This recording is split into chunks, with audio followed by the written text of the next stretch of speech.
والصلاة والسلام على سيدنا محمد سيد الأولين والآخرين وعلى آله وأصحابه أجمعين. أما بعد فأعوذ بالله من الشيطان الرجيم. بسم الله الرحمن الرحيم.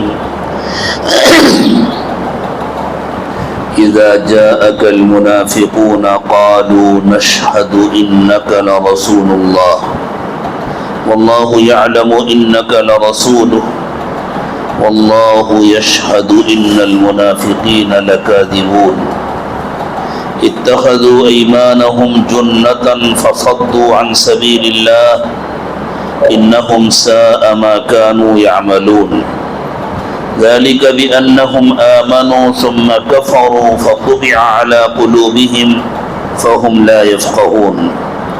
وإذا رأيتهم تعجبك أجسامهم وإن يقولوا تسمع لقولهم كأنهم خشب مسندة يحسبون كل صيحة عليهم هم العدو فاحذرهم قاتلهم الله أنى يؤفكون.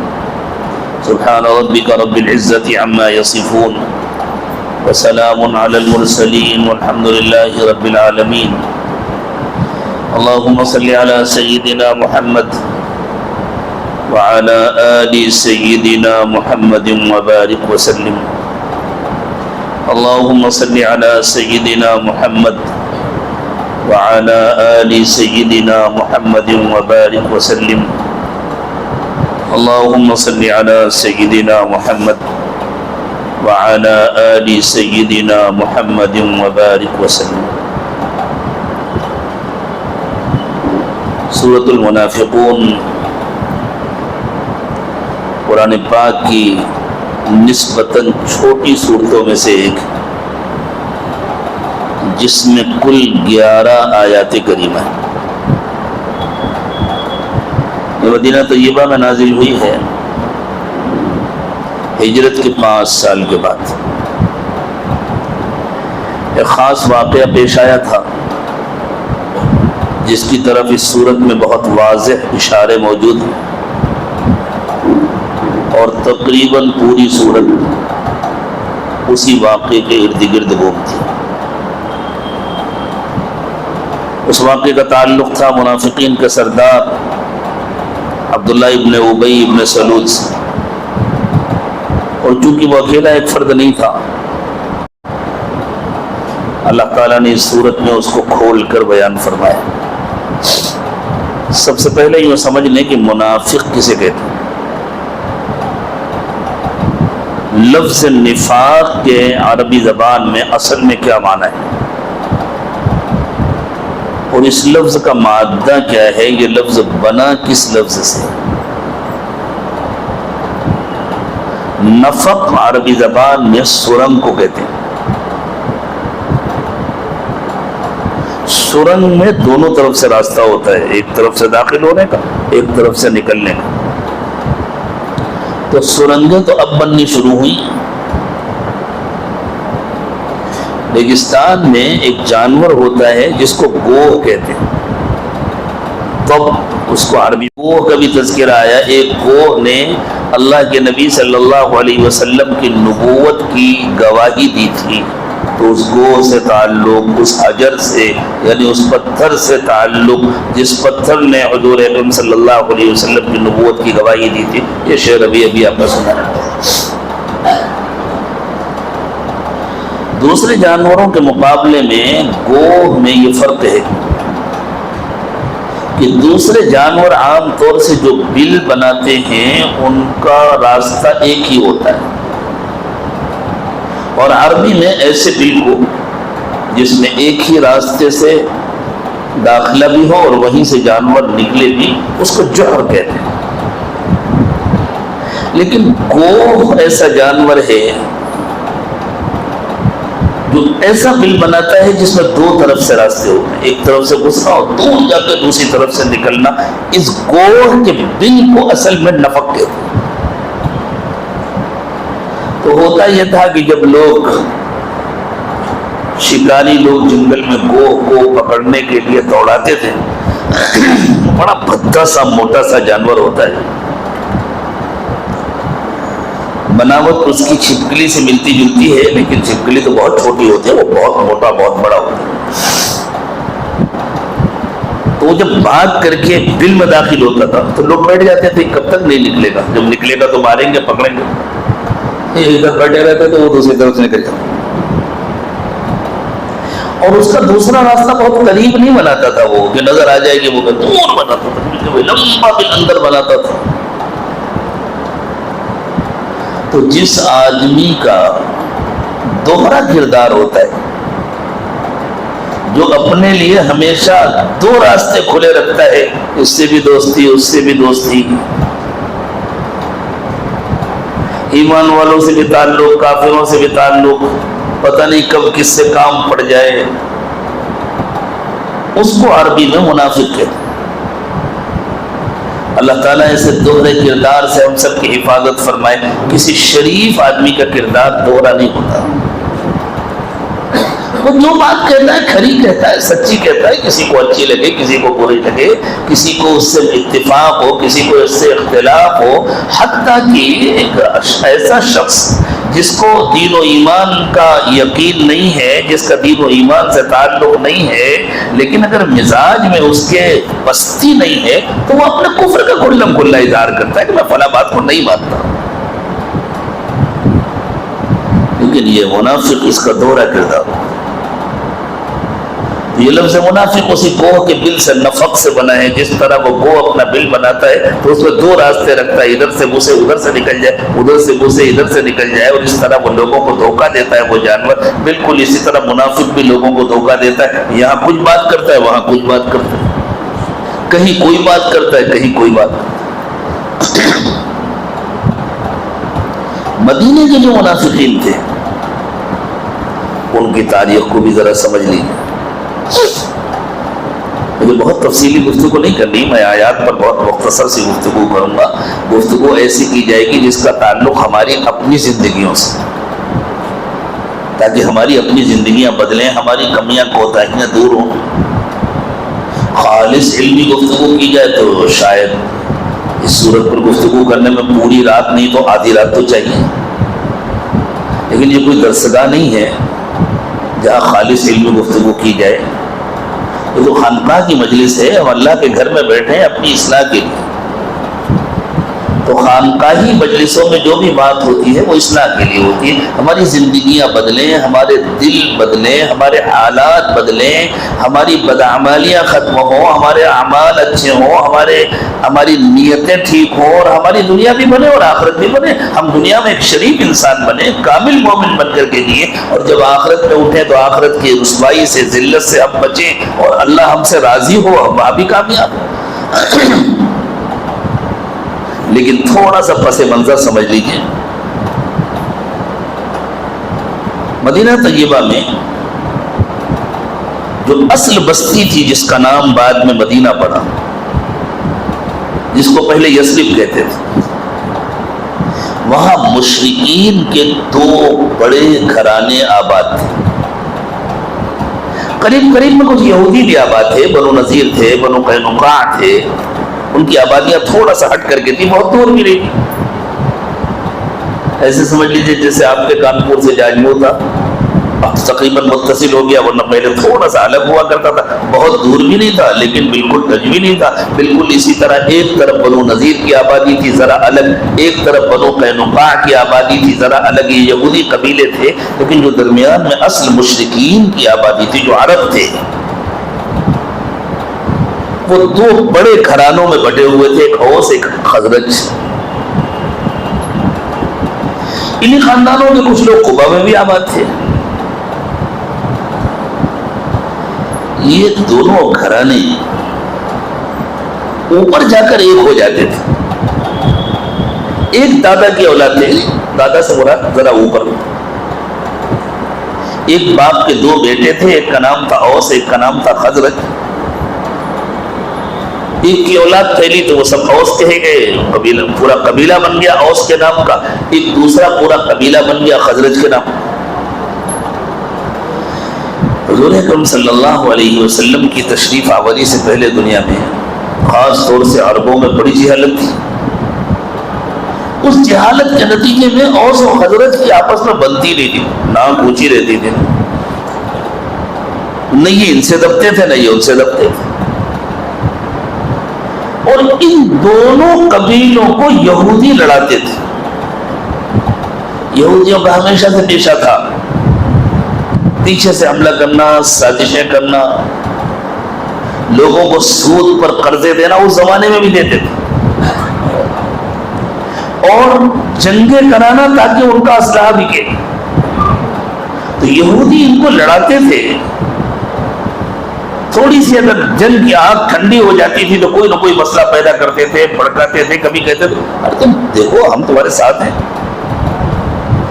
ایک کا ساتھ دیتا تھا ایک یہودی قبیلہ, دوسرے کا ساتھ دیتا تھا دوسرا یہودی قبیلہ. خود سامنے آ کے نہیں لڑتے تھے, بہت کم ایسا ہوتا تھا کہ خود سامنے آئے, لیکن ان کو بھڑکاتے تھے اور ان کے ہاتھ اسلحہ بیچتے تھے, ان کو بڑے بڑے قرضے دیتے تھے. اور جب کھجوروں کی پیداوار ہوتی تھی تو ان سے سود سمیت وہ اپنا قرض واپس لیتے تھے, تقریباً ساری پیداوار پر قبضہ کر لیتے تھے اور پھر اس کو بیچتے تھے اور وہ پیسے کماتے تھے. یہ لوگ ایک زمانے سے لڑتے لڑتے تھک گئے تھے. کبھی کبھی ایسا ہوتا تھا کہ ان لوگوں کو احساس ہو جاتا تھا کہ ہمیں بیوقوف بنایا جا رہا ہے. جیسے ہمارے ملک میں رہنے والوں کو اتنا قاعدے سے بیوقوف بنایا گیا ہے, سب کو معلوم ہے. کبھی کبھی بیچاروں کو احساس ہونے لگتا ہے کہ ہمیں بیوقوف بنایا جا رہا ہے, ورنہ جو سمجھا جاتا ہے یہ جتنے بیوقوف بنانے والے یہی ہمارے سب سے بڑے محسن ہیں.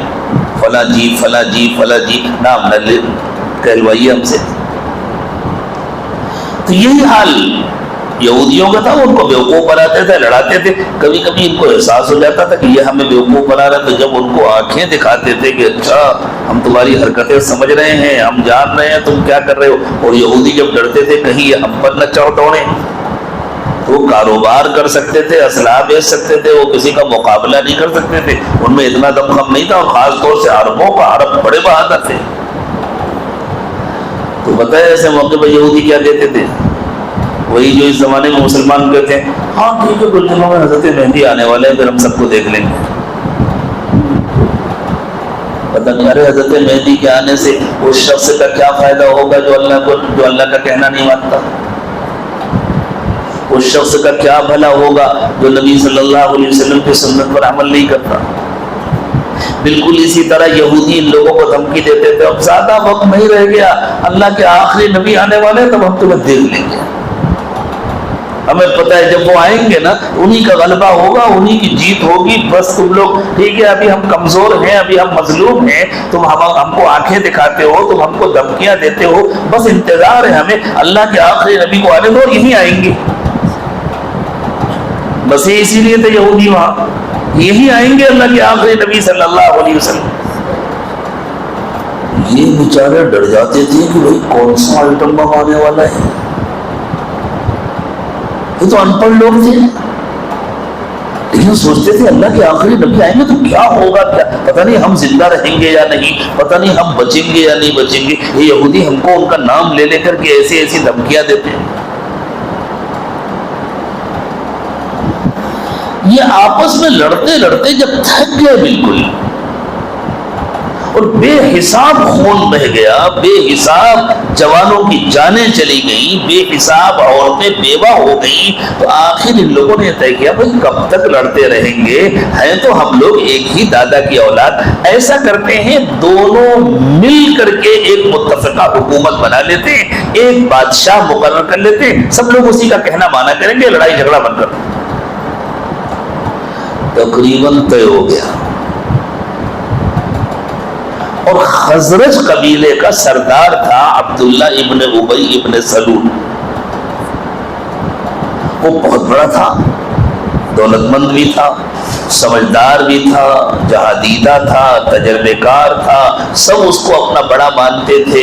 اوس قبیلے کے بڑے بھی اس کو اپنا بڑا مانتے تھے۔ خزرج قبیلہ کا تو تھا ہی وہ، تو خزرج قبیلے کے جو بڑے تھے، جو سردار قسم کے لوگ تھے، وہ بھی سب اس کو بڑا مانتے تھے۔ اور یہ طے ہوا کہ عبداللہ ابن ابی کو ہم اپنا بادشاہ بنائیں گے۔ ایک سنار کو آرڈر دے دیا گیا کہ ہمارے بادشاہ کے لیے تاج تیار کرو۔ اس نے تاج بنا بھی لیا، تاج پوشی کی رسم ہونے والی تھی کہ دوسرا واقعہ پیش آ گیا۔ کچھ لوگ حج کرنے کے لیے گئے ہوئے تھے، اللہ کے نبی صلی اللہ علیہ وسلم مینا میں چپکے چپکے باہر سے آنے والوں سے ملاقاتیں کرتے تھے اور ان کو اللہ کے دین کی طرف بلاتے تھے۔ یہ لوگ جو یثرب سے آئے ہوئے تھے، یثرب کا نام تو بعد میں بدلا اور مدینہ طیبہ پڑا، مدینہ منورہ پڑا۔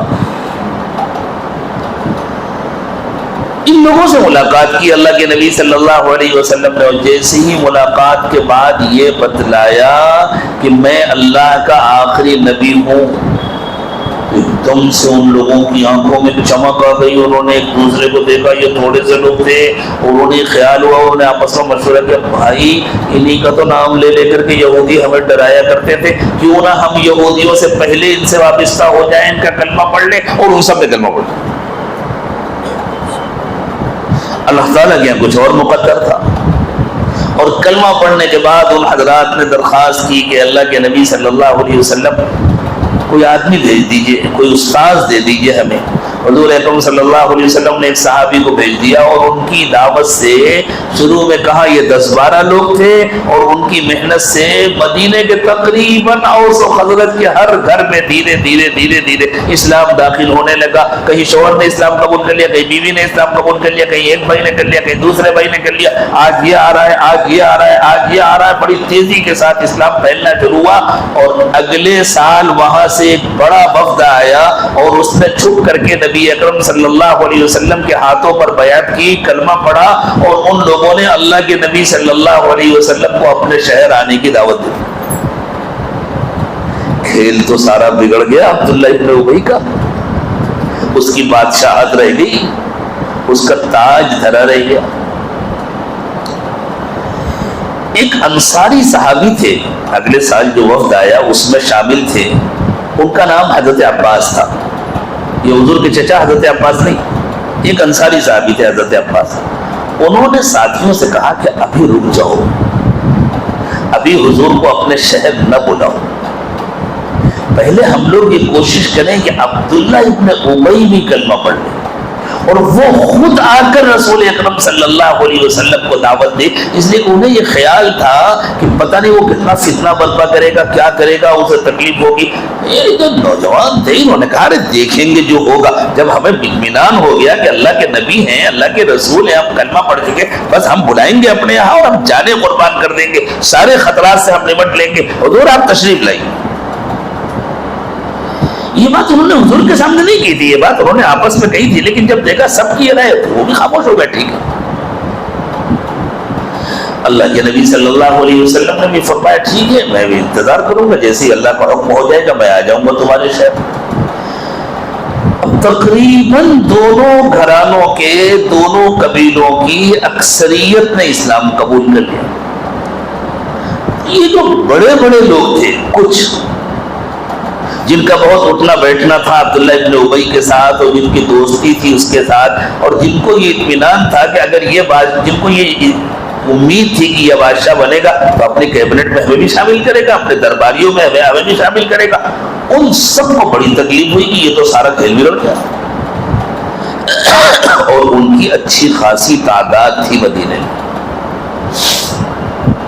لیکن چونکہ بڑی تعداد میں اوس و خزرج نے کلمہ پڑھ لیا تھا، اس لیے عبداللہ ابن ابی کو لگا کہ اب اگر میں مخالفت کرتا ہوں تو میری اپنی قوم میری مخالف ہو جائے گی، میری بڑائی ختم ہو جائے گی، میری سرداری ختم ہو جائے گی۔ اس نے جو سوچا میں دھیرے دھیرے کر کے آہستہ آہستہ سب کو حضرت محمد صلی اللہ علیہ وسلم کو مخالف بنا دوں گا، ماحول ایسا بنا دوں گا کہ یہ باہر سے آنے والے خود ہی بھاگ جائیں گے۔ ایک طرف تو اس کے دل میں شدید جلن تھی کہ میری بادشاہت چلی گئی، میرا اقتدار چلا گیا، میں بڑا بنتا۔ دوسری طرف چونکہ دونوں قبیلوں کے اکثر لوگوں نے اسلام قبول کر لیا تھا، اس لیے وہ بیچارہ کھل کر مخالفت نہیں کر سکتا تھا، اس لیے اس کے اور اس کے ساتھیوں نے بھی بظاہر کلمہ پڑھ لیا تاکہ ہماری سرداری باقی رہے، لوگ ہمیں بڑا مانتے رہے، اور لوگ اس کو بڑا مانتے بھی تھے۔ دل میں کیا ہے اس وقت تک لوگوں کو معلوم نہیں تھا۔ اس کا حال یہ تھا، ایک طرف تو اپنی مجلس میں بیٹھ کر اللہ کے نبی صلی اللہ علیہ وسلم کا اور صحابہ کرام کا مذاق اڑاتا تھا، یہودیوں کے ساتھ مل کر کے رسول اکرم صلی اللہ علیہ وسلم کے خلاف سازشیں کرتا تھا، اور دوسری طرف حضور اکرم صلی اللہ علیہ وسلم سے ایسی محبت کا اور تعلق کا اظہار کرتا تھا کہ جمعے کے دن جب اللہ کے نبی صلی اللہ علیہ وسلم ممبر پر تشریف لاتے تھے خطبہ دینے کے لیے تو پہلے اناؤنسنگ کرتا تھا، خود کھڑا ہوتا تھا اور کھڑے ہو کر لوگوں سے کہتا تھا، لوگوں ہم کتنے خوش نصیب ہیں، ہمارے درمیان اللہ کے نبی ہیں، دیکھو یہ بزرگ جو تشریف لا رہے ہیں، یہ حضرت جو تشریف لا رہے ہیں بیان کرنے کے لیے، یہ کوئی عام آدمی نہیں ہے، یہ اللہ کے نبی ہیں، بہت توجہ کے ساتھ آپ لوگ ان کی بات سنیے اور عمل کے ارادے سے سنیے، اپنی زندگیاں بنائیے، ان کی اطاعت کیجیے، فرمانبرداری کیجیے، اس طرح کا۔ تو اب لوگ سمجھتے تھے کہ صاحب بہت بڑا عاشق ہے، دیکھو کتنی بڑی قربانی دی، یہ بادشاہ بننے والا تھا اور یہ حضور اکرم صلی اللہ علیہ وسلم سے اتنی محبت کرتا ہے۔ یہ اس لیے کرتا تھا تاکہ وہ لوگوں کا آہستہ آہستہ ذہن بنا سکے اور لوگوں کو اپنے سے جوڑ کر رکھ سکے، اس کی اپنی سرداری باقی ہے۔ اللہ کے نبی صلی اللہ علیہ وسلم خوب جانتے تھے، لیکن پھر بھی آپ خاموش رہتے تھے۔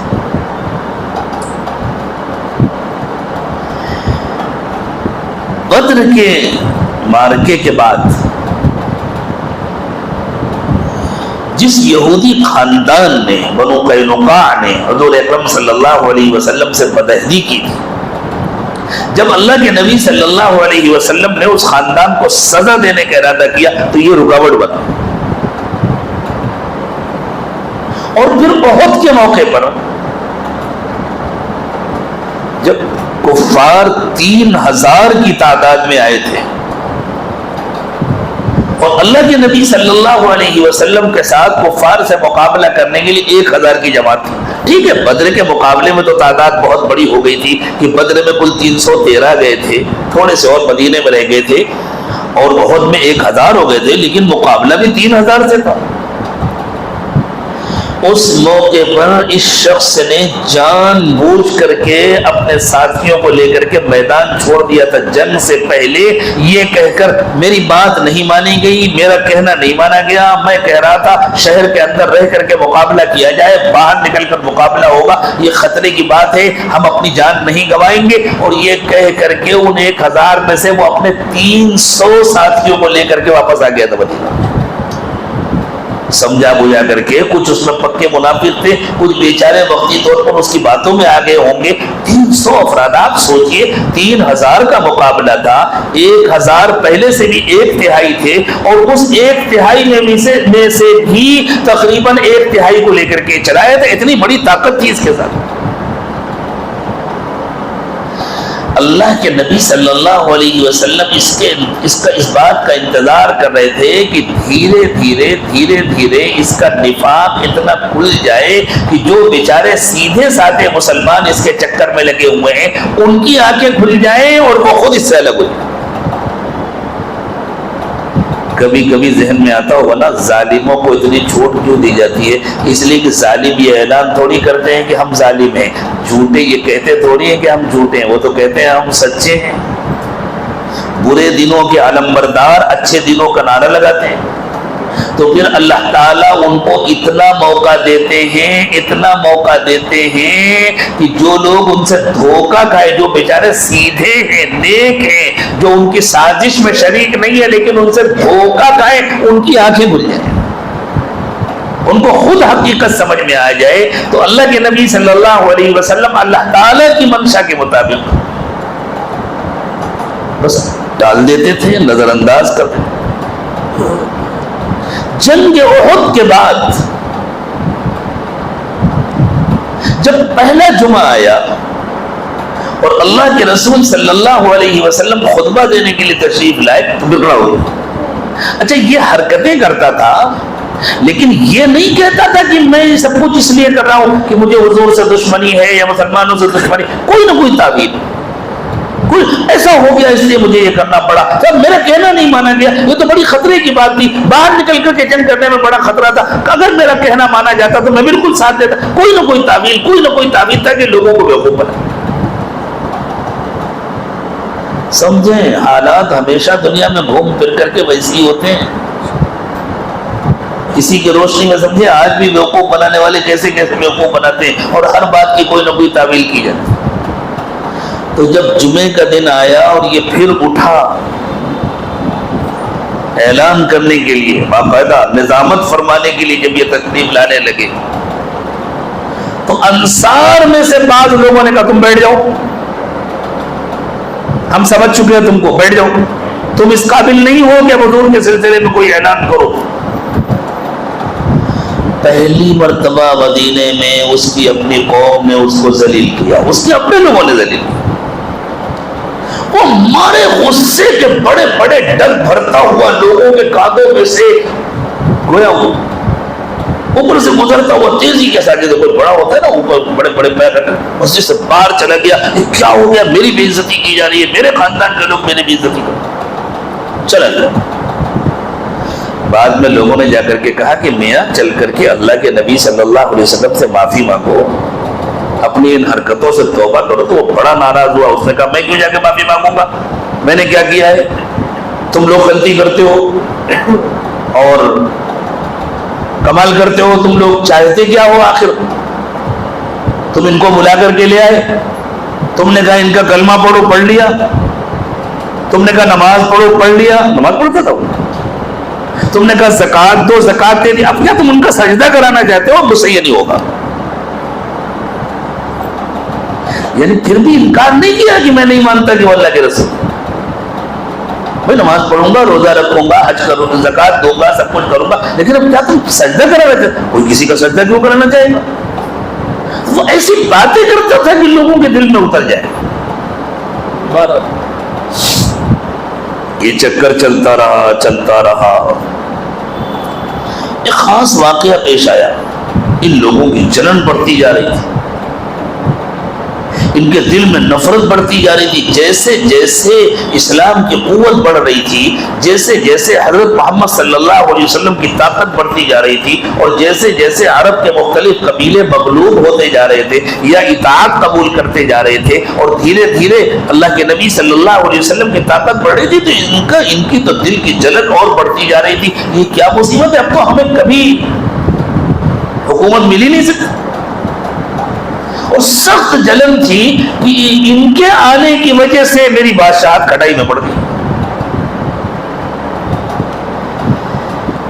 ایک مرتبہ اس کے محلے سے گزر ہوا رسول اکرم صلی اللہ علیہ وسلم کا، تو اس نے کچھ بدتمیزی کی، کچھ نہ کچھ حرکتیں کرتا تھا، جملے کسنا، ایسی باتیں کرنا جس سے دل دکھے حضور اکرم صلی اللہ علیہ وسلم کا۔ تو نبی اکرم صلی اللہ علیہ وسلم کو بڑی تکلیف ہوئی، اور آپ نے اسی کے قبیلے کے ایک بڑے سردار جو مخلص صحابی تھے ان سے آپ نے تذکرہ فرمایا کہ دیکھو اس نے میرے ساتھ یہ بدتمیزی کی۔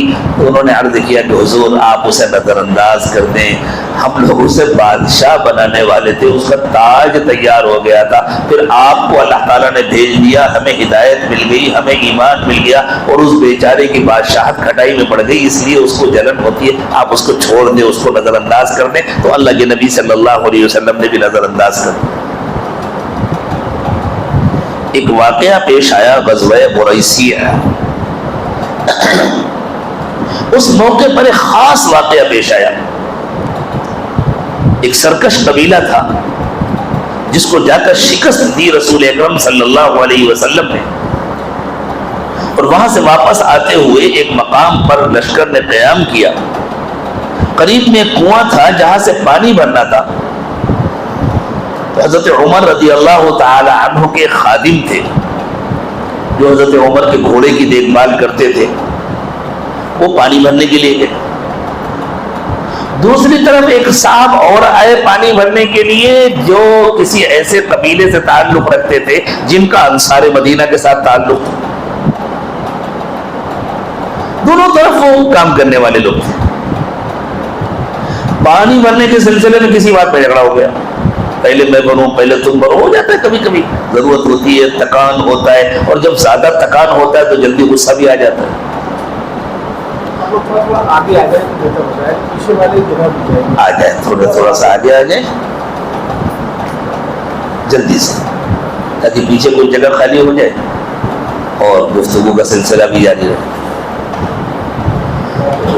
وہ کچھ بات بڑھی ان دونوں میں آپس میں, باقی لوگ آرام کر رہے تھے اور وہ بات پہنچ گئی ہاتھا پائی تک, یہاں تک پہنچ گئی کہ ایک نے دوسرے کو لات مار دی. اب جو لات ماری اور آپس میں گتھم گتھا ہوئے اور جھگڑا ہوا, تو یہ جو حضرت عمر کے خادم تھے انہوں نے زور سے آواز دی, انصار دیکھو, او مہاجرین دیکھو, کیونکہ وہ خود مہاجر تھے باہر کے, انہوں نے مہاجرین کو آواز دی. مہاجرین اٹھے لگ کے, بھائی کیا ہو رہا ہے, اپنے خیموں سے باہر نکلے. اتنے میں جو دوسرے صاحب تھے انہوں نے انصار کو آواز دی, ادھر سے انصار آ گئے, اور قریب تھا کہ کہیں آپس میں لڑ نہ جائیں. عبداللہ ابن ابی بھی اپنے ساتھیوں کے ساتھ شریک تھا, غزوات میں بھی شریک ہوتا تھا. اس نے جیسی سنا تو اس نے زور زور سے چلانا شروع کر دیا, دیکھ لو اب ان لوگوں کی ہمتیں اتنی بڑھ گئی ہیں, اب ان کا یہ حال ہو گیا ہے, اب یہ ہمارے لوگوں پر ہاتھ اٹھانے لگے ہیں, چلو اٹھو اپنے لوگوں کا ساتھ دو, اور دوڑنے لگے. یہ آواز سن لی رسول اکرم صلی اللہ علیہ وسلم نے, آپ تشریف لائے اور آپ نے بڑی ناگواری کے ساتھ فرمایا, یہ کیسی جاہلیت کی باتیں. ارے بھائی, اگر تم لوگوں نے یہ آواز دیا ہوتا کہ مسلمانوں آؤ دیکھو ہمارا مسئلہ ہے حل کرو تو ٹھیک ہے, یہ اپنے اپنے قبیلے اور اپنی اپنی قوم کو آواز دینا, یہ میرا ہے تو میں اس کا ساتھ دوں گا اور وہ اس کا ہے تو وہ اس کا ساتھ دے گا, یہ تو جاہلیت ہے. آپ نے ارشاد فرمایا یہ کیسی جاہلیت کی باتیں, چھوڑ دو ان باتوں کو, یہ بڑی گندی باتیں. صحابہ کرام فوراً اٹھ گئے, تربیت کی تھی اللہ کے نبی صلی اللہ علیہ وسلم. یہ سناٹے میں آ گیا کہ یار اتنا اچھا موقع تھا, ہاتھ سے نکل گیا, خاموش ہو گیا. جب یہ خاموش ہو گیا تو جو اس کے قریبی ساتھی تھے, جو چاہتے تھے کہ کوئی مسئلہ پیدا ہو, کوئی ہنگامہ ہو, کوئی جھگڑا ہو, وہ لوگ اس کے پاس گئے. بھائی ہمیں تو تم سے بڑی امید تھی کہ تم کچھ کرو گے, یہ تو روز بروز طاقتور ہوتے چلے جا رہے اور تم کچھ بھی نہیں کر رہے, تم بالکل خاموش ہو گئے. تم بھی مل گئے ہو کیا محمد سے؟ یہ ان کا سوال تھا, تم بھی محمد سے مل گئے ہو کیا, تم بھی ان باہر سے آنے والوں کے حمایتی بن گئے ہو کیا؟ وہ تو پہلے سے جلا بیٹھا ہوا تھا. جو ان لوگوں نے یہ بات کہی تو اس نے گرم ہو کر کے کہا, میں کیا کروں, سب کچھ تو تمہارا کیا ہوا ہے نا, یہ باہر والوں کو تم نے ٹھکانہ دیا, تم نے ان کو اپنا بھائی بنایا, تم لوگوں نے ان کے کھانے پینے کا انتظام کیا, تم نے ان کو اپنے گھروں میں رکھا. میرا بس چلے تو میں تو مدینہ جا کر کے ان سارے کنگلوں کو, ان سارے ذلیلوں کو نکال باہر کر دوں. اللہ تعالیٰ نے فرمایا کہ اس نے یوں کہا, لَئِن رَجَعْنَا إِلَى الْمَدِينَةِ لَيُخْرِجَنَّ الْأَعَزُّ مِنْهَا الْأَذَلَّ. اگر ہم مدینہ واپس پہنچ گئے تو جو سب سے باعزت ہے وہ سب سے ذلیل انسان کو نکال دے گا. نعوذ باللہ نعوذ باللہ. اس نے اپنے کو سب سے باعزت کہا تھا اور حضرت محمد صلی اللہ علیہ وسلم کو اور آپ کے ساتھ باہر سے آنے والے مہاجرین کو ذلیل کہا تھا. ایک صحابی تھے حضرت زید ابن ارقم, یہ اس وقت چھوٹے بچے تھے, یہ وہاں موجود تھے. انہوں نے سن لیا کہ اس نے یہ بات کہی ہے, حضور کو نعوذ باللہ ذلیل کہا ہے اور اپنے کو باعزت کہا ہے. چھوٹے تھے, انہوں نے اپنے چچا کو بتلایا. ان کے چچا خاندان کے بڑے تھے, سردار تھے, ان کا بہت دل دکھا. اس کی نالائقی اتنی بڑھ گئی ہے, اتنی بدتمیزی کرنے لگا ہے. انہوں نے جا کر اللہ کے نبی صلی اللہ علیہ وسلم کو بتایا. حضور اکرم صلی اللہ علیہ وسلم نے حضرت زید ابن ارقم سے پہلے تو پوچھا کہ بیٹا کہیں ایسا تو نہیں کہ اس نے کچھ اور کہا ہو, تم نے کچھ اور سمجھا ہو, کچھ غلط فہمی ہو گئی؟ تو انہوں نے کہا کہ نہیں حضور, میں نے اچھی طرح سنا ہے اس کی بات, اس نے یہی جملے کہے تھے, یہی بات کی. حضور نے فرمایا اچھا اس کو بلایا. جیسی بلایا, وہ تو منافق تھا نا, منافق تو پکا جھوٹا ہوتا ہے. اس سے پوچھا کہ ہمیں معلوم ہوا کہ تم نے ایسی بات. اس نے کہا نہیں بالکل نہیں, میرے اوپر الزام ہے. کس نے کہا؟ بالکل جھوٹ ہے.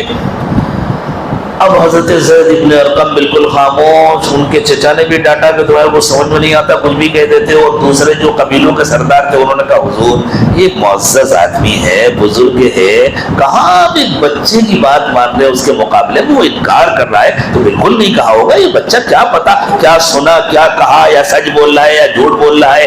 اللہ کے نبی صلی اللہ علیہ وسلم خاموش ہو گئے. اور حضرت زید ابن ارقم کو سب سے زیادہ اس بات کا غم ہوا کہ شاید حضور اکرم صلی اللہ علیہ وسلم نے بھی مجھے جھوٹا سمجھا ہے. وہ کہتے ہیں میرے غم کی انتہا نہیں تھی, میں خاموش جا کے بیٹھ گیا.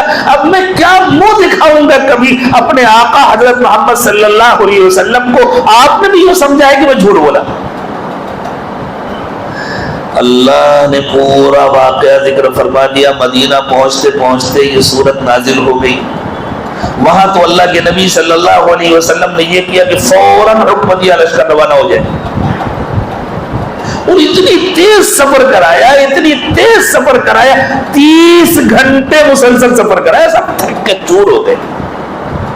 اتنا تھک گئے کہ جب قیام کی اجازت دی آپ نے آرام کرنے کے لیے, تو کسی کو کسی سے بات کرنے کی فرصت نہیں تھی, کسی کی ہمت ہی نہیں تھی کہ بات کرے. بس اترے, لیٹے اور سو گئے. اس طرح آپ مدینہ تک لے کر کے اسی سفر میں, اسی تیز رفتار سفر میں ام المومنین سیدہ عائشہ صدیقہ رضی اللہ تعالی عنہا کا بھی وہ واقعہ پیش آیا تھا کہ آپ کا ہار گم ہو گیا تھا اور آپ پیچھے رہ گئی تھی. اور بعد میں ایک صحابی کے ساتھ جب آپ پہنچی تو اسی کمبخت نے کہا دیکھو دیکھو اپنے نبی کی بیوی کو دیکھو کس کے ساتھ رات گزار کر کے آ رہی ہے, پتہ نہیں کیا کر کے آ رہی ہے. اللہ, کیسی کیسی آزمائشیں آئیں.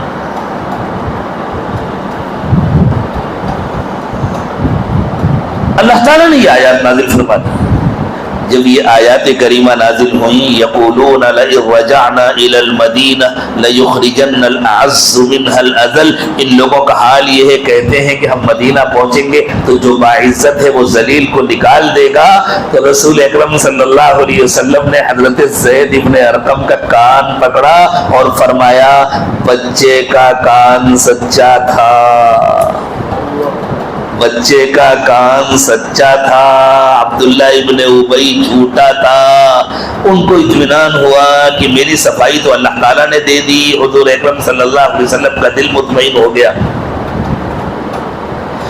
اس موقع پر حضرت عمر ابن خطاب رضی اللہ تعالی عنہ نے عرض کیا حضور مجھے اجازت دیجئے میں اس کا صفایا کر دوں, بہت فتنے برپا کرتا ہے, اور اگر مجھے اجازت دینا مصلحت کے خلاف ہو تو اسی کے خاندان کے کسی سے کہہ دیجئے. کچھ نام لیے حضرت عمر نے, فلاں فلاں فلاں, ان میں سے کسی سے کہہ دیجئے وہ ختم کر دے. حضور نے فرمایا نہیں عمر خاموش رہو, لوگ کیا کہیں گے کہ محمد نے اپنے ساتھیوں کو قتل کرنا شروع کر دیا.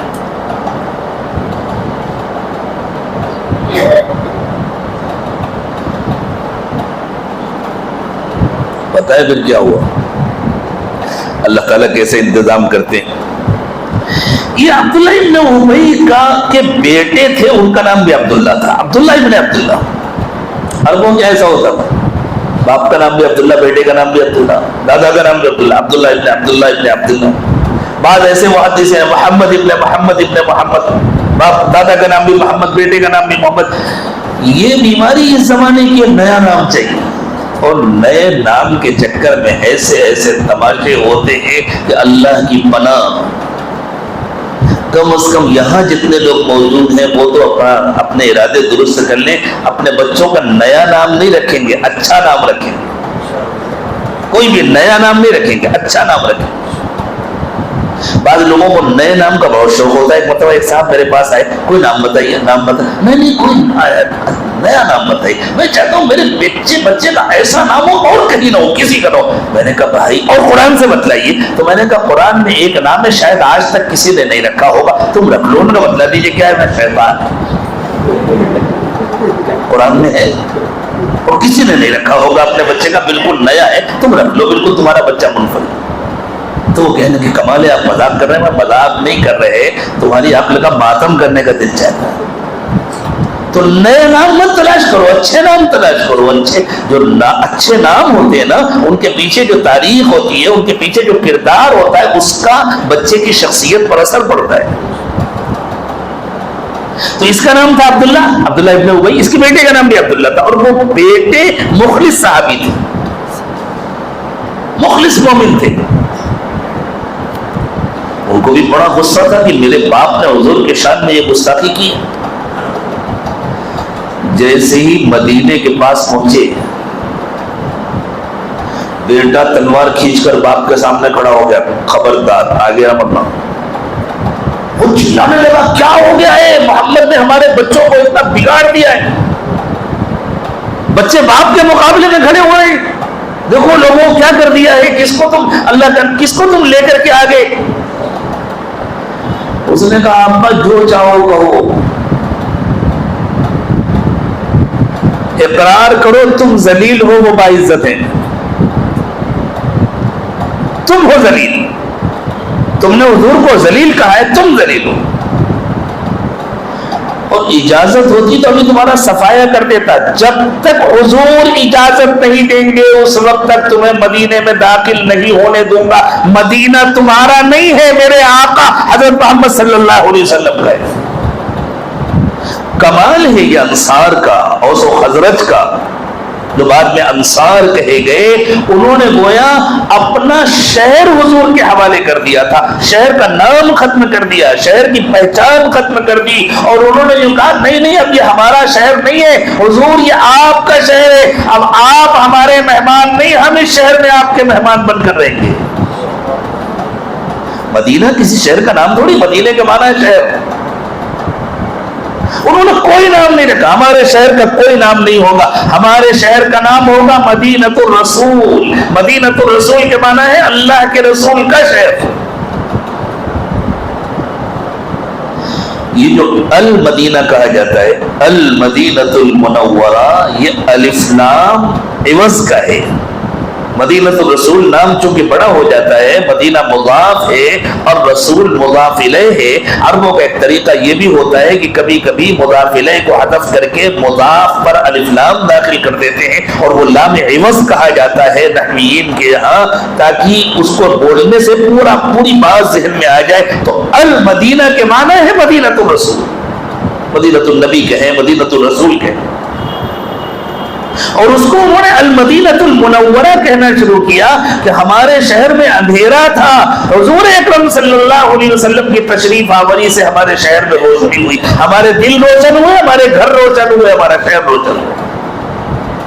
تو صاحبزادے نے کہا یہ شہر تمہارا نہیں ہے، یہ شہر حضور کا ہے. حضور اجازت دیں گے تو میں اندر آنے دوں گا، ورنہ تمہیں اندر نہیں داخل ہونے دوں گا. وہ تلوار لے کر کھڑے ہیں، یہ چلا رہا ہے. کسی نے جا کر اللہ کے نبی صلی اللہ علیہ وسلم کو بتلا دیا، کیونکہ سفر کا سب آ رہے تھے. حضور نے فرمایا عبداللہ سے کہو اپنے باپ کو آنے دے. تو انہوں نے تلوار اندر رکھی نیام میں اور یوں کہا حضور نے اجازت دے دی ہے اس لیے آنے دے رہا ہوں، حضور اجازت نہ دیتے تو نہ آنے دیتا. انہی کا شہر ہے، ان کی اجازت ہے تو آ جاؤ. اس طرح یہ خوب پہچانا گیا، خوب پہچانا. ان لوگوں کا حال یہ تھا کہ پیٹھ پیچھے تو یہ سازشیں کرتے تھے، مخالفتیں کرتے تھے، اور جب مجلس میں آتے تھے نبی اکرم صلی اللہ علیہ وسلم کے پاس تو ایسا اظہار کرتے تھے جیسے ان سے زیادہ کوئی قریبی نہیں ہے، ان سے زیادہ کوئی چاہنے والا نہیں ہے، ان سے زیادہ کوئی محبت کرنے والا نہیں. نعرے لگاتے تھے.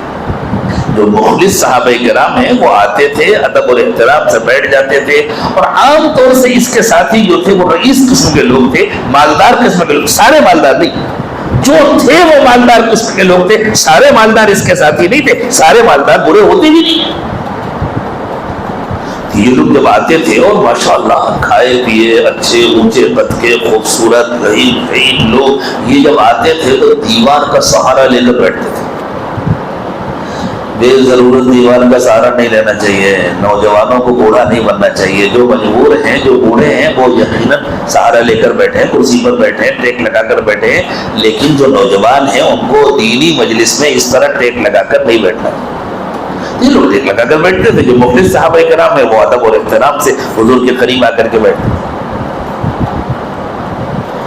اور جب آتے تھے تو صرف سلام کر کے نہیں بیٹھ جاتے تھے، کہتے تھے نشہد انک لرسول اللہ، قسمت ہے ہماری، ہمیں آپ کا زمانہ مل گیا، ہم گواہ ہیں کہ آپ اللہ کے رسول ہیں، ہم کتنے خوش نصیب لوگ۔ حضور باتیں کر رہے ہیں، حضور کوئی بات سمجھا رہے ہیں اور وہ ایک آیت وہ اپنی بات، ہم کتنے خوش نصیب ہیں، ہمیں اللہ کے رسول کی صحبت مل گئی۔ یہ کہہ رہا ہے، یہ وہ تو خوب جانتے تھے، خوب سمجھتے تھے، اور ان کے خاندانوں کے اکثر لوگ بھی سمجھنے لگے تھے یہ سب نالائق ہیں، جھوٹ بولتے ہیں۔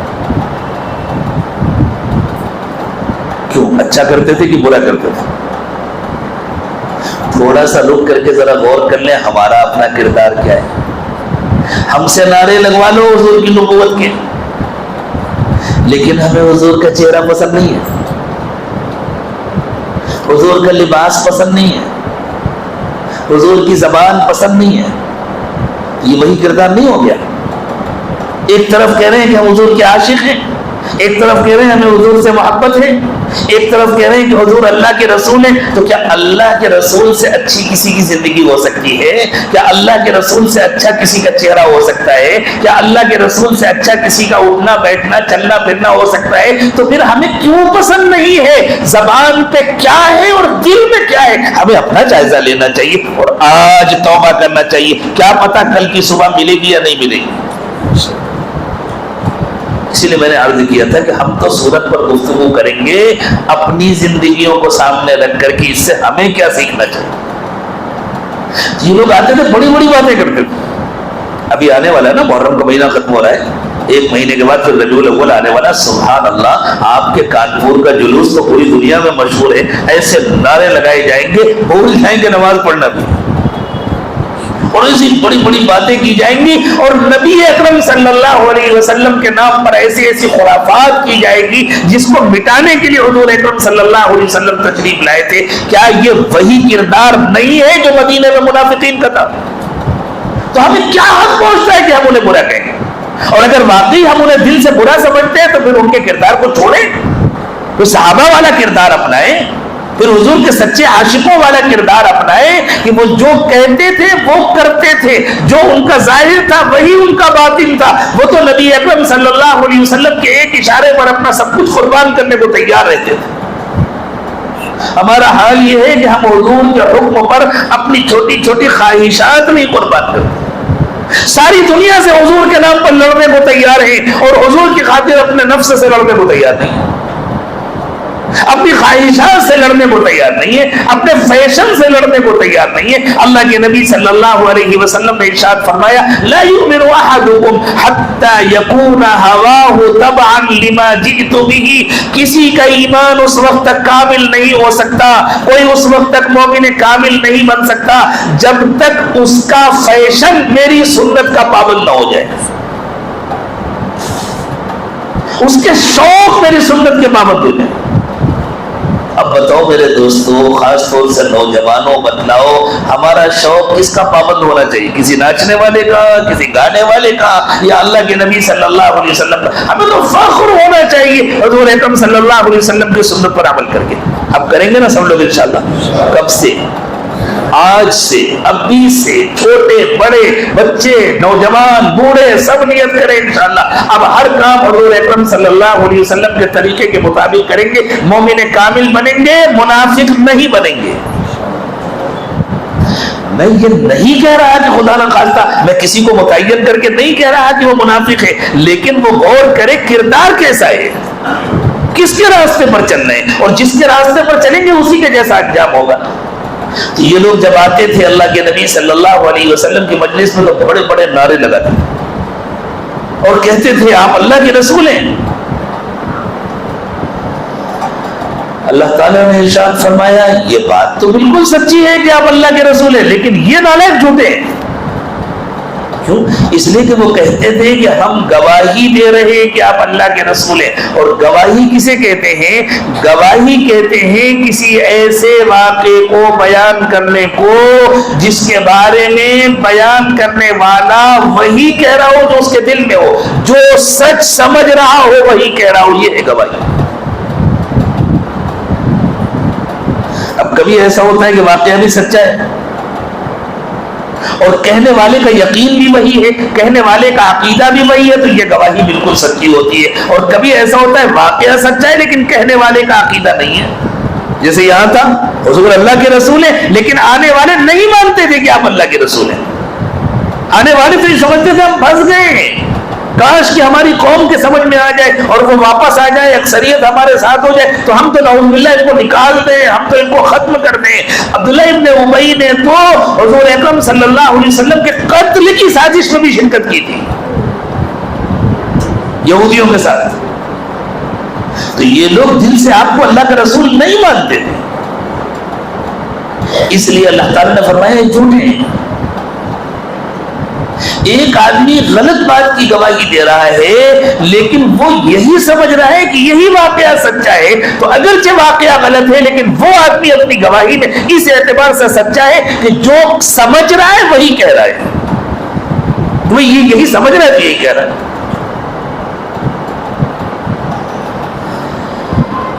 تو کبھی ایسا ہوتا ہے کہ آدمی غلط بات کو بیان کر رہا ہوتا ہے لیکن وہ یہی سمجھ رہا ہوتا ہے، تو کہا جائے گا واقعہ غلط ہے، یہ آدمی اپنی جگہ پر سچا ہے، یہ بیچارہ یہی سمجھ رہا ہے، اسے غلط فہمی ہوئی۔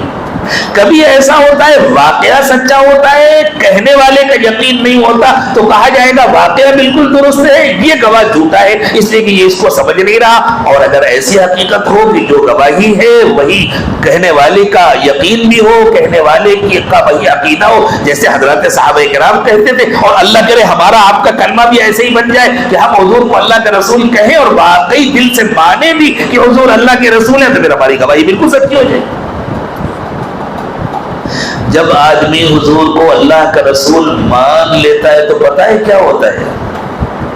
مطلب جو ہوتا ہے وہ پھر اپنی زندگی میں لانے کی کوشش کریں گے۔ مجھے ڈر لگتا ہے کہیں آپ برا نہ مان جائیں۔ اگر آپ لوگ برا نہ ماننے کا وعدہ کریں تو میں آپ سے ایک سوال کروں، وعدہ ہے برا تو نہیں مانیں گے؟ بتلائیں پھر، اگر میں یہ بتلا دوں کہ اللہ کے رسول کو سچا ماننے کے بعد زندگی میں کیا تبدیلی آتی ہے، تو کس کا ارادہ ہے انشاءاللہ اگر ہماری زندگی میں وہ تبدیلی اب تک نہیں آئی تو اب لائیں گے؟ سب کا پکا ارادہ ہے اللہ کے گھر میں بیٹھ کر۔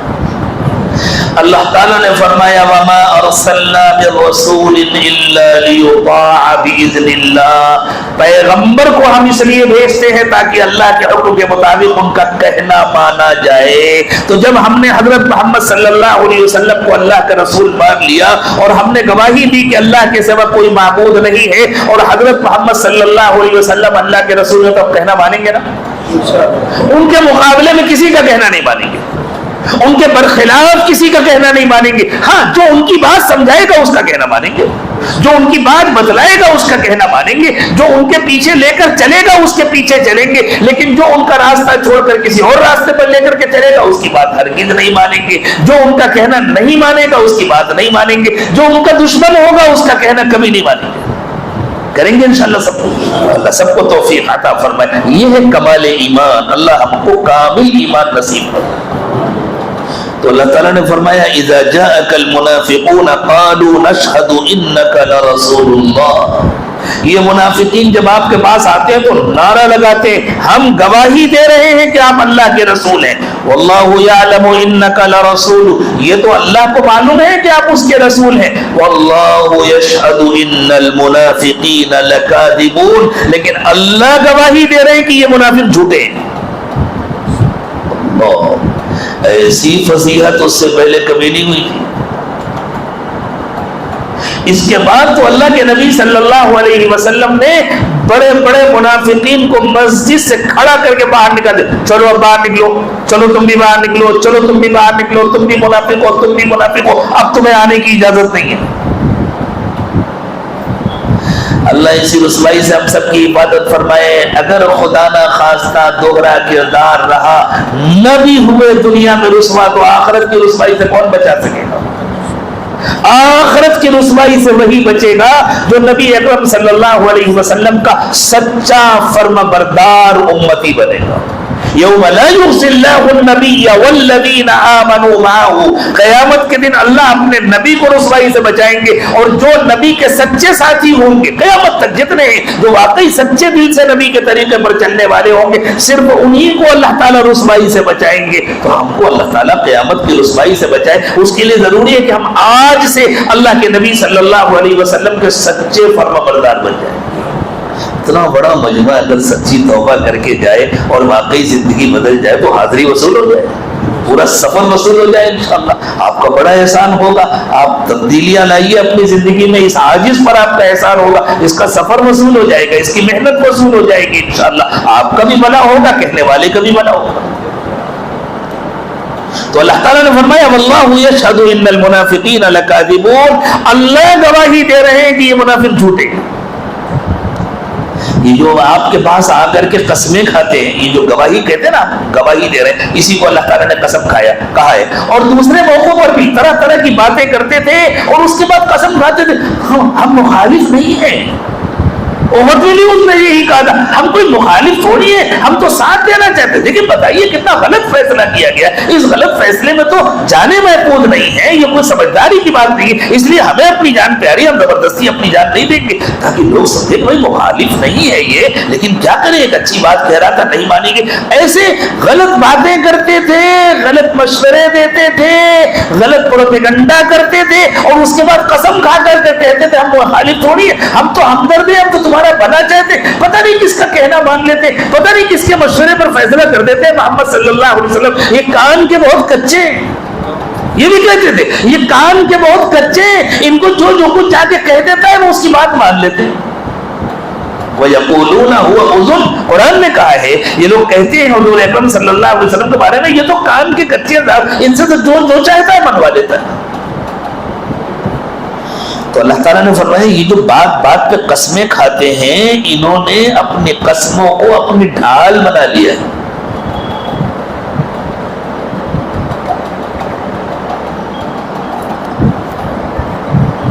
جس زمانے میں آمنے سامنے کا مقابلہ ہوتا تھا تلواروں سے، تو جنگ لڑنے والوں اور سپاہیوں کے ہاتھ میں ایک ہاتھ میں تلوار ہوتی تھی، ایک ہاتھ میں ڈھال ہوتی تھی، ڈھال پر وار روکتے تھے، اس ڈھال کو عربی میں چننا کہتے ہیں۔ تو اللہ تعالیٰ نے فرمایا انہوں نے اپنی قسموں کو ڈھال بنایا ہوا ہے تاکہ ان کے اوپر کوئی الزام نہ آئے۔ اتخذوا ایمانہم جنتا، انہوں نے اپنی قسموں کو ڈھال بنایا ہے، فصدوا عن سبیل اللہ، اور اس کے نتیجے میں یہ خود بھی اللہ کے راستے سے رکتے ہیں، دوسروں کو بھی روکتے ہیں۔ صدن عربی زبان میں لازم اور متعدی دونوں طرح استعمال ہوتا ہے۔ صدوا عن سبیل اللہ کے ایک معنی ہے خود رکنا، اور صدوا عن سبیل اللہ کے ایک معنی ہے دوسروں کو روکنا۔ یہاں دونوں مراد ہیں، یہ خود بھی اللہ کا کہنا نہیں مانتے اور اس طریقے سے دوسروں کو بھی روکتے ہیں اللہ کا کہنا ماننے سے۔ انہم ساء ما کانوا یعملون، یہ ان کے اعمال کوئی اچھے نہیں ہیں، بہت برے اعمال۔ ذالک بانہم آمنوا ثم کفروا فطبع علی قلوبہم فہم لا یفقہون، اللہ تعالیٰ نے فرمایا ان کی بدعمالیوں کے نتیجے میں اللہ نے ان کے دلوں پر مہر لگا دی۔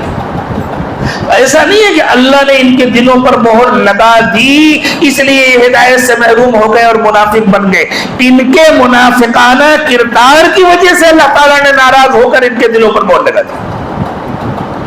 ایک شریف آدمی جو کھلا ہوا مخالف ہے، جو نہیں مانتا اللہ کو، جو نہیں مانتا اللہ کے رسول کو، جو نہیں مانتا آخرت کو، لیکن جو اس کے دل میں ہے وہی کہتا ہے، وہ کہتا ہے میں نہیں مانتا بھائی، مجھے یقین نہیں ہے میں کیوں مانوں، اس کی ہدایت کی زیادہ امید ہوتی ہے۔ اور ایک ایسا شخص جو دل سے نہیں مانتا اور زبان سے کہتا ہے میں مانتا ہوں، وہ تو انتہائی گھٹیا کردار کا انسان ہوتا ہے۔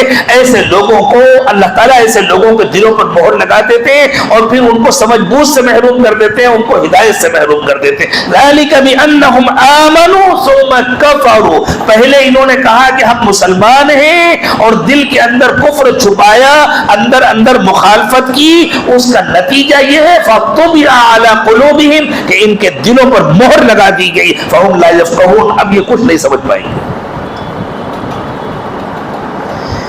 وَإِذَا رَأَيْتَهُمْ تُعْجِبُكَ أَجْسَامُهُمْ، دیکھنے میں بڑے بڑے لگتے ہیں، بڑے ماشاءاللہ ہٹے گٹے خوبصورت، کھائے پیے، آپ دیکھیں تو ان کے جسم آپ کو اچھے لگیں گے۔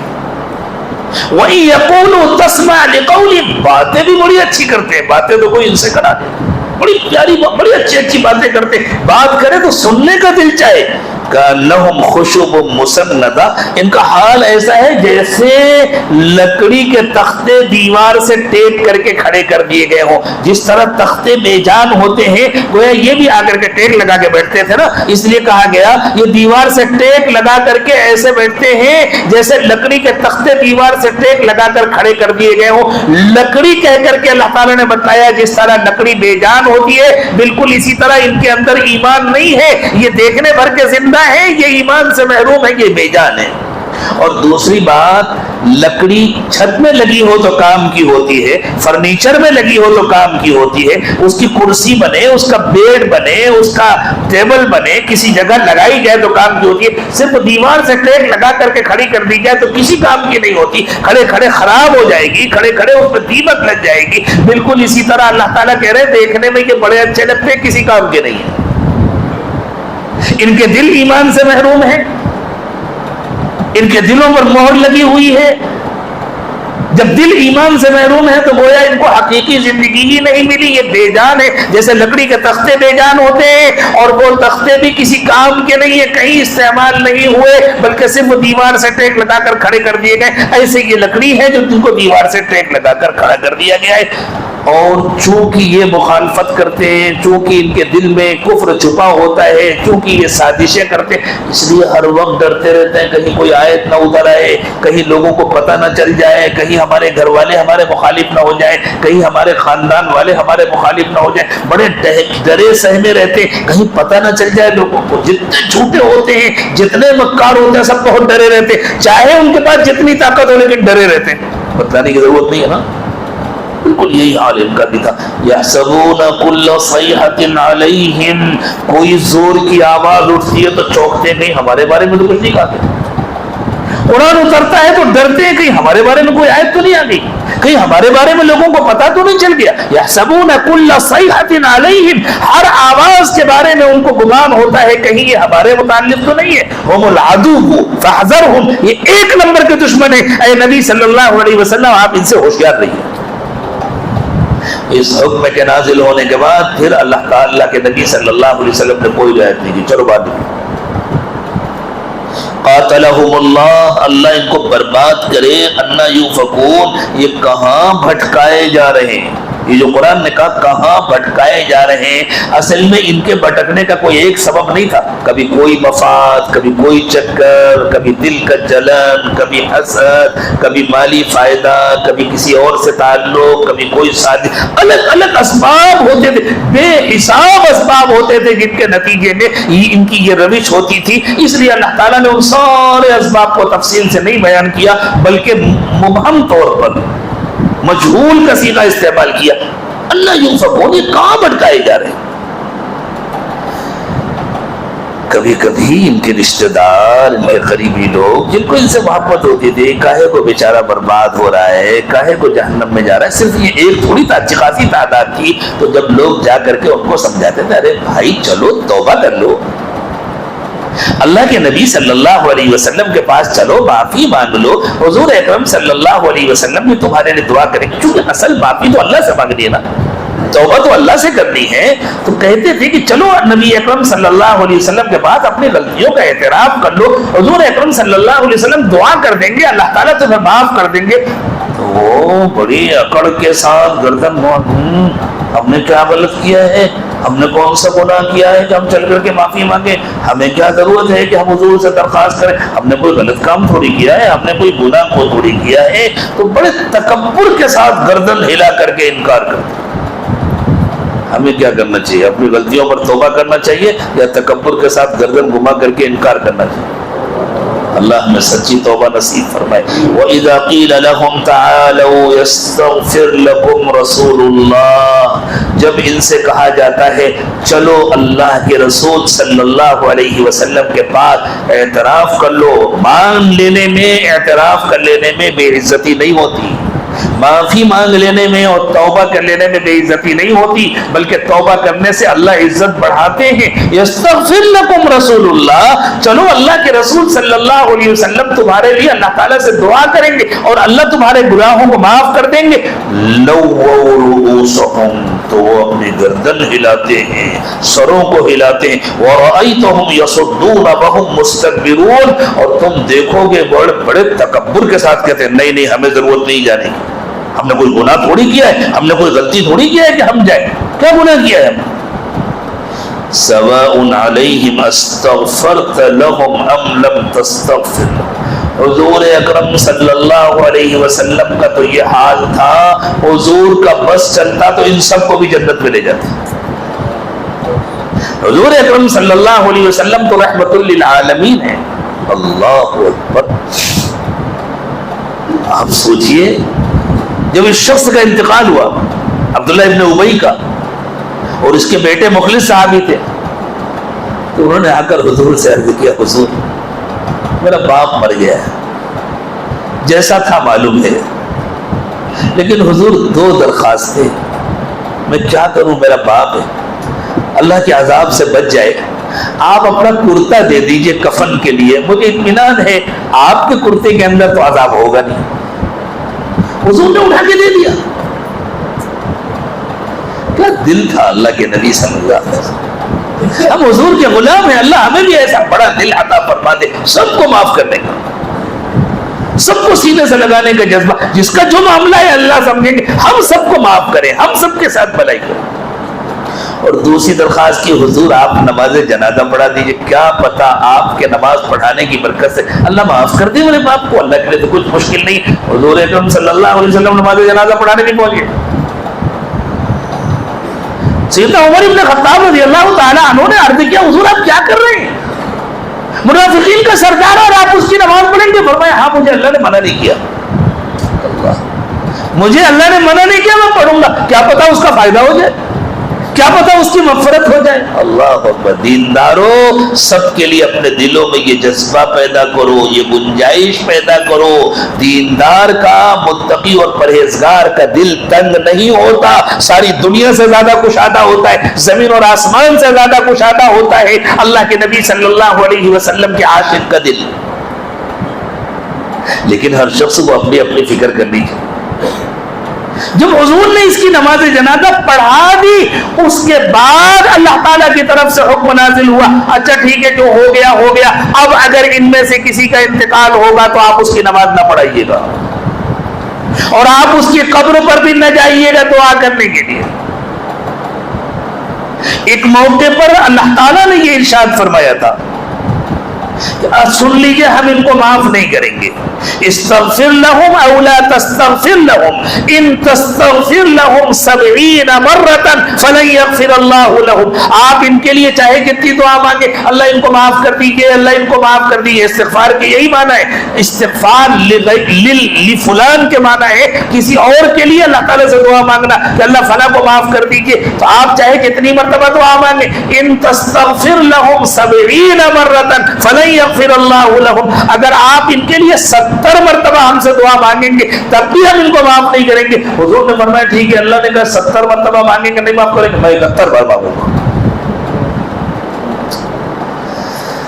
یہ دل لے کر آئے تھے رسول اکرم صلی اللہ علیہ وسلم، یہ جذبہ ہمیں حاصل ہو جائے، سارے جھگڑے ختم ہو جائیں، محلوں کے جھگڑے، پڑوسیوں سے جھگڑے، گھر والوں سے جھگڑے، اللہ ہمیں کشادہ دل عطا فرما دے، اللہ ہمارے دلوں میں گنجائش پیدا فرما دے، سارے جھگڑے ختم۔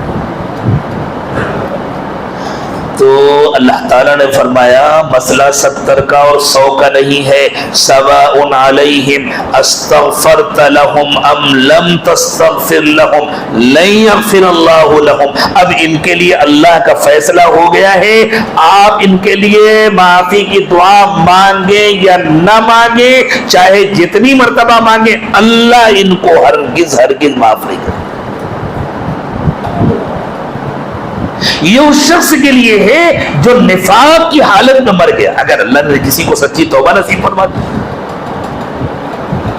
اور وہ ایمان کے ساتھ کیا پھر تو اس کی مغفرت پکی ہے انشاءاللہ، پھر تو اس کی سفارش کریں گے رسول اکرم صلی اللہ علیہ وسلم۔ لیکن جو نفاق کی حالت میں مر گیا، ساری دنیا کے اولیاء اللہ مل کر اس کے لیے دعائے مغفرت کریں، مانگنے والوں کو ثواب مل جائے گا، اس کا کوئی بھلا نہیں ہوگا۔ اللہ ہم سب کی حفاظت فرمائے، اللہ ہمارا دوہرا کردار ختم کرے، اللہ ہمیں کامل ایمان نصیب فرمائے۔ کیا پتہ کب موت آ جائے گی، اس لیے ابھی سے ہم تیاری کر لیں، ابھی سے اپنے آپ کو ٹھیک کر لیں۔ سواء علیہم استغفرت لہم ام لم تستغفر لہم، یہ اللہ کا فیصلہ ہے، اب ان کے لیے دونوں باتیں برابر کر دی گئی ہیں، آپ ان کے لیے مغفرت کی دعا کریں یا نہ کریں، لا یغفر اللہ لہم، اللہ ان کو ہرگز معاف نہیں کریں گے۔ ان اللہ لا یہدی القوم الفاسقین، ایسے نافرمانوں کو اللہ سیدھا راستہ نہیں دکھاتا۔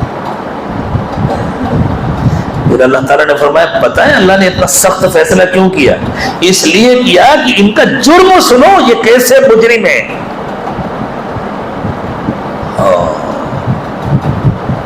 کسی نے کہا تھا با خدا دیوانہ باش، با محمد ہوشیار، اللہ کی شان میں کوئی گستاخی کرے اللہ آسانی سے معاف کر دیتے ہیں، حضرت محمد صلی اللہ علیہ وسلم کی شان میں کوئی گستاخی کرے اللہ تعالیٰ کی غیرت گوارا نہیں کرتی، اللہ تعالیٰ کی محبت گوارا نہیں کرتی، اللہ معاف نہیں کرتے۔ اس لیے حضور اکرم صلی اللہ علیہ وسلم کے سلسلے میں ہمیشہ ہوشیار رہو۔ تو اللہ تعالیٰ فرما رہے ہیں کتنے بڑے مجرم ہیں، هم الذین یقولون لا تنفقوا علی من عند رسول اللہ حتی ينفضوا، یہ کہتے ہیں اللہ کے رسول کے ان ساتھیوں پر خرچ کرنا بند کر دو تاکہ یہ بھاگ جائیں۔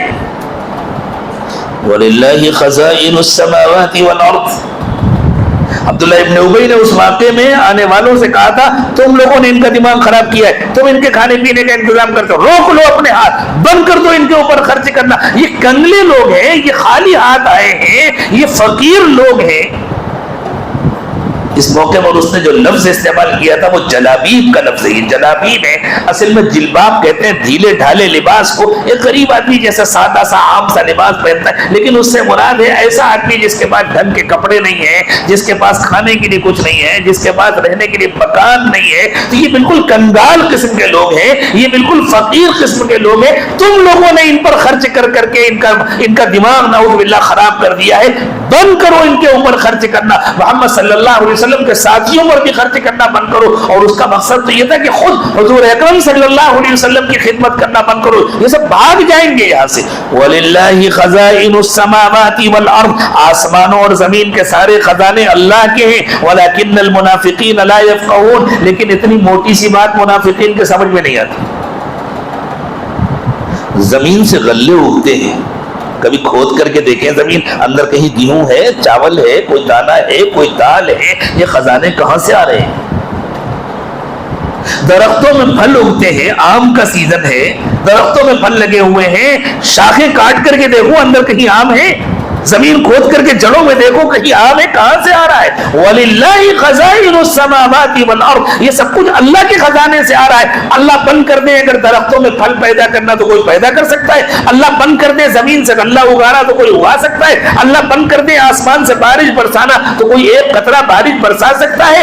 دھوکہ ہے لوگوں کا وہ سمجھتے ہم کسی کو کھلاتے ہیں، ہم کسی کی خدمت کرتے ہیں، ہم کسی پر خرچ کرتے ہیں، ارے تمہیں اللہ نے دیا ہے اور توفیق بھی اللہ نے دی ہے، یہ بے توفیقے ہیں منافقین، ان کو اللہ تعالیٰ نے اپنی نعمتیں دی اور خیر کے مواقع پر کام کرنے کی توفیق نہیں دی ان کو۔ وَلِلَّهِ خَزَائِنُ السَّمَاوَاتِ وَالْأَرْضِ، آسمانوں اور زمین کے خزانے اللہ کے ہیں، وَلَكِنَّ الْمُنَافِقِينَ لَا يَفْقَهُونَ، لیکن منافق سمجھتے نہیں۔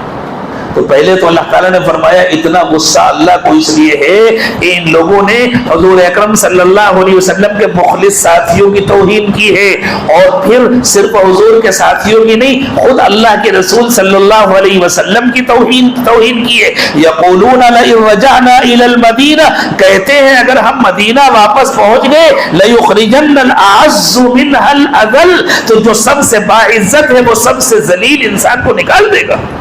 اللہ اکبر، اس نے سب سے باعزت اپنے کو کہا تھا اور ذلیل حضور اکرم صلی اللہ علیہ وسلم کو کہا تھا۔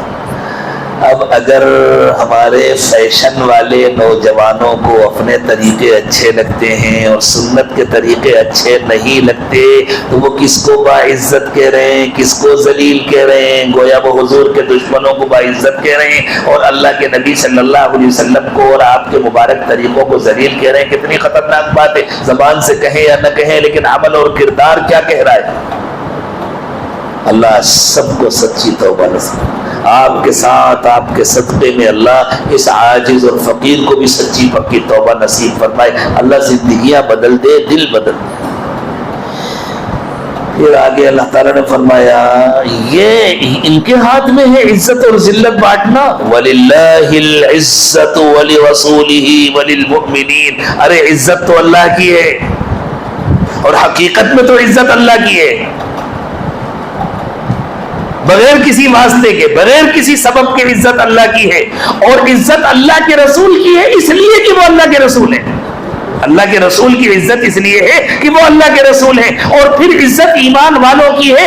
ایمان والوں کو عزت اس لیے ملی ہے کہ وہ ایمان والے ہیں, وہ نبی صلی اللہ علیہ وسلم کے طریقے پر چلنے والے ہیں, وہ اللہ اور اس کے رسول کا کہنا ماننے والے. تو واقعی جو ایمان والا بنے گا, جو واقعی اللہ اور اس کے رسول کا کہنا مانے گا, اسی کو عزت ملے گی. ورنہ آدمی اپنے منہ میاں بٹھو بنتا رہے, اللہ دنیا میں بھی ذلیل کریں گے, آخرت میں بھی ذلیل کریں گے. اور یہی ہو رہا ہے. وَلِلَّهِ الْعِزَّةُ وَلِرَسُولِهِ وَلِلْمُؤْمِنِينَ. عزت اللہ کی ہے, اللہ کے رسول کی ہے اور ایمان والوں کی ہے. وَلَكِنَّ الْمُنَافِقِينَ لَا يَعْلَمُونَ. لیکن منافقین کو اتنی موٹی بات معلوم نہیں. چونکہ اس نے مدینے والوں سے کہا تھا بند کر دو خرچ کرنا, تو اللہ تعالیٰ فرما رہے ہیں تمام ایمان والوں سے, ایمان والوں دھوکے میں نہ آ جانا. اپنے مال سے, اپنی اولاد سے, اپنے کاروبار سے دھوکے میں نہ آ جانا, کہیں اللہ سے غافل نہ ہو جانا.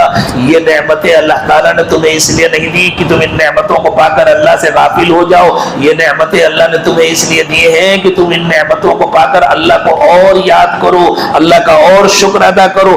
یا ایھا الذین آمنوا لا تلہکم اموالکم ولا اولادکم عن ذکر اللہ. اے ایمان والو, تمہارا مال, تمہارا کاروبار, تمہاری تجارت, تمہاری زراعت, تمہاری کھیتی باڑی, تمہارا بینک بیلنس, تمہاری جائیدادیں اور تمہاری اولادیں کہیں تم کو اللہ کی یاد سے غافل نہ کر دیں. ایک بات سمجھیے, قرآن پاک کا انداز کیا ہے؟ تذکرہ ہو رہا ہے منافقین کا. ایک خاص واقعہ ہے جس کو بنیاد بنا کر تذکرہ کیا جا رہا ہے, لیکن صرف اسی واقعے کو بیان کر کے اللہ نے بات ختم نہیں کر دی.